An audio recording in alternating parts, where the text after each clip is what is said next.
ہمارے ہاں نا لوگوں کو بڑی معلومات ہیں، شریعت کا بہت پتہ ہے. کسی بندے سے بھی آپ مسئلہ پوچھیں گے تو وہ کہے گا میرے تو بڑا تے مفتی کوئی نہیں. عام آدمی بھی، پھٹے تختے پہ بیٹھنے والا بھی، وہ بھی کہتا ہے کمال کرتے ہو، منوں نہیں پتہ پلا. مسجد کے حجرے میں دینی لوگوں کی میٹنگ ہو رہی ہوتی ہے اور بڑے بڑے مشورے دے رہے ہوتے ہیں، اور ان میں سے بعض لوگ یہ بھی کہہ رہے ہوتے ہیں مولوی کچھ نہیں کرتے، مولویوں کو کیا پتا، پیر سارے خراب ہو گئے. سب گفتگو ہو رہی، پر کمال یہ ہے کہ نماز کا ٹائم آ جاتا ہے، ان میں سے کافی سارے بندوں کو کام یاد آ جاتا ہے، ادھر ادھر نکلتے پھرتے. تو بڑا دیندار ہے، تو نے تو 15 لوگوں کی پگڑیاں کھولی ہیں تھوڑی دیر پہلے، اور عمل کی باری آئی تو بھاگ گیا ہے. میں مسجد میں آنے والے کو صرف دیندار نہیں سمجھتا. اس نے کل والے دن قاری صاحب کو بلایا، نعت خواں کو بلایا، علامہ صاحب کو بلایا، میں فقط اسے دیندار نہیں سمجھتا. چیلم پہ، ختم پہ، سالانہ پہ جس نے محفل میں آ کے حاضری دے لی، فقط وہ دیندار نہیں. ادھر دیکھو میں کیا کہنے لگا ہوں.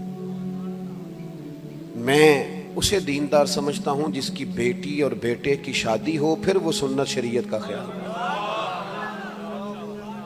دینداری کا پتہ تب چلتا ہے جب تیرے گھر میں کسی کا بیاہ ہو، اور پھر تو حضور کی سنت کا لحاظ کرے، اب تو دیندار ہے. وہ حاجی صاحب کہنے میں نہیں پتا منڈے مہندی والے دن کی کرتے سن، میں تے ڈیرے تے سن. واہ واہ واہ، کس کو دھوکہ دے رہے ہو؟ کس کو دھوکہ؟ سارا پتہ ہے، اور اللہ نے پوچھ لینا ہے. یہ سوال ہوگا، بڑے بوڑھوں سے زیادہ ہوگا، جو زیادہ سیانے ہیں ان کو زیادہ پوچھا جائے گا. آپ کو جب موقع آیا تھا شریعت اسلامیہ پر پہرا دینے کا، تب تو آپ نے دیا نہیں. آپ اپنے گھر کے اندر تو دین نافذ نہ کر سکے، آپ ساری دنیا میں اس کے نفاذ کی بات کیسے کریں گے؟ شریعت شروع عمل سے ہوتی ہے. اعلیٰ حضرت بریلوی رحمت اللہ علیہ کا کمال یہ ہے کہ سنت اور شریعت کی پابندی، اور اس میں پھر منصب کا خیال نہیں، اور اس میں پھر افراد کا خیال نہیں، اس میں پھر اپنی پگڑی کا خیال نہیں. پھر بس ہو گئی، جہاں یہاں شریعت کی پاسداری ہے تو پاسداری ہے. اعلیٰ حضرت اتقاء بیٹھے ہوئے تھے، تو افطار کا ٹائم ہو گیا، تو جو بچہ گھر سے کھانا لایا کرتا تھا وہ ذرا دیر ہو گئی اسے. تو آپ کچھ بیمار رہتے تھے تو کھانا بھی پرہیزی کھاتے تھے، کسی اور کے ساتھ شامل بھی نہیں ہو سکتے تھے. وہ دیر سے آیا کھانا لے کے افطار کا، کھانے کے بعد دوا بھی لینا تھی. اب کچھ غصہ آیا تو اس بچے کو ایک تھپڑ مار دیا. اتنی دیر سے کیوں آئے؟ میں نہیں پتا کہ افطار کا ٹائم ہے، اس وقت جلدی آتے. کھانا رکھ لیا، بچہ چلا گیا. تراویح کی نماز ختم ہوتے ہی خدام کو بلا لیا، فرمانے لگے بوڑھا ہو گیا ہوں، غلطی ہو گئی ہے.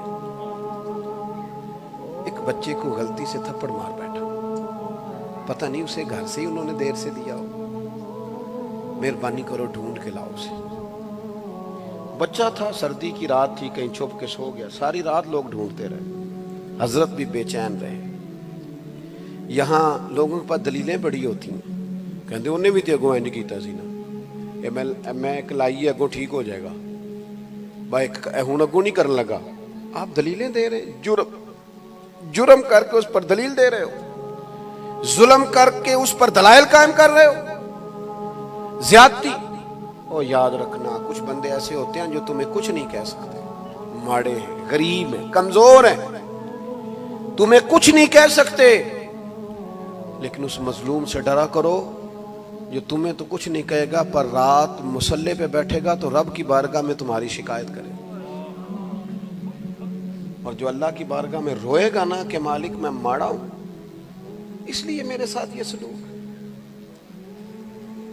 تو پھر حضور نے فرمایا مظلوم جب دعا کرتا ہے تو آسمان کے دروازے کھل جاتے ہیں سارے. یہاں لوگوں کو پرواہ ہی نہیں ہے، فکر ہی نہیں ہے. ڈھونڈنے لگے لوگ، تلاش کر رہے ہیں. صبح سحری کے وقت وہ بچہ مرضی سے اٹھا تو ملا، اسے مسجد میں لایا گیا. تو اعلیٰ حضرت فاضل بریلوی رحمت اللہ علیہ نا اس بچے سے کہنے لگے پتر تجھے ایک تھپڑ مارا تھا، میں ساری رات سو نہیں سکا، چل مہربانی کر مجھے معاف کر دے. تو وہ کہنے لگا حضور میری غلطی تھی، میں جان بوجھ کے رستے میں کسی دھیان لگ گیا اور لیٹ ہو گیا، معاف کر دے، آپ مجھے درگزر کریں. فرمایا نہیں یار، پوچھ لینا چاہیے تھا، تو اس طرح کر، تو کہہ میں نے معاف کیا. کہنے لگا حضور آپ کیا کر رہے ہیں؟ میرا تو گھر یہاں سے چلتا ہے، میرے تو باپ دادا آپ کے مقروض رہتے ہیں، ہمیں تو آپ نے پالا پڑھایا، سارے کام آپ نے کیا، آپ کیا کر رہے ہیں؟ فرمایا نہیں پتر، کمزوری ہو گئی، بھول گیا، چل معاف کر دے۔ یہ جرات کرے نا آج۔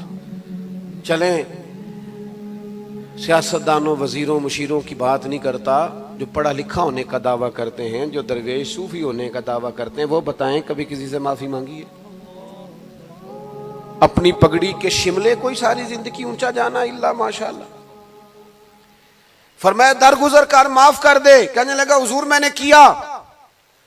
تھوڑی دیر کے بعد فرمانے لگے تو نابالغ ہے، اپنے فیصلوں کا حق ہی نہیں رکھتا، چل اس طرح کر، تو بدلہ لے۔ 1000 کتاب کا مصنف، لاکھوں کروڑوں لوگ جس کے عقیدت مند ہیں، جس کے نام پر مقالے لکھے جا رہے ہیں، جو بندہ علم میں، فقہ میں اتھارٹی ہے، ثانیہ امام اعظم ہے، ثانیہ غوث اعظم ہے، چل تو بدلہ لے۔ اس نے کہا حضور نہیں۔ آپ نے فرمایا میں تجھے نہیں کلیئر کر رہا، میں رب رسول کی بارگاہ میں اپنے آپ کو صاف کر رہا ہوں۔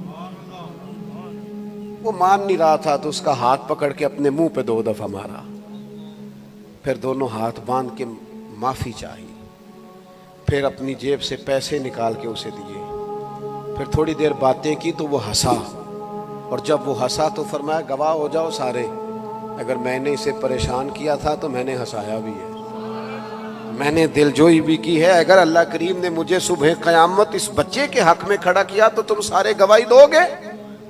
میرے عزیز، انسان بڑا اپنے کردار سے ہوتا ہے۔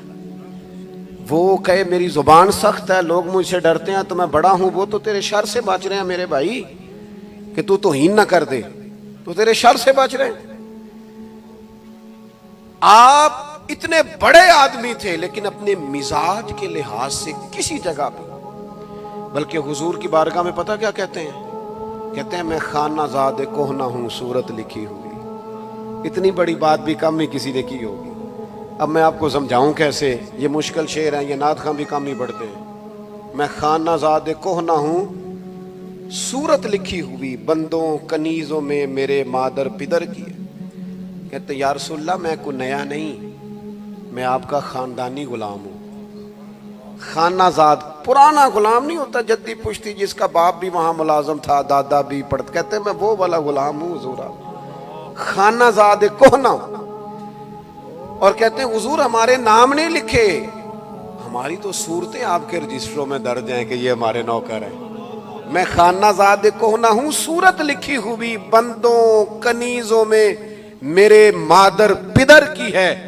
یا رسول اللہ میری ماں، میری دادیاں، نانیاں وہ آپ کے گھر کی پرانی کنیزیں ہیں، اور میرے باپ دادا وہ سارے آپ کے گھر کے غلام ہیں، اور نئے نہیں خانہ زاد کہنہ ہوں، خاندانی غلام ہوں، صورت لکھی ہوئی۔ آپ تو ہماری شکلوں سے واقف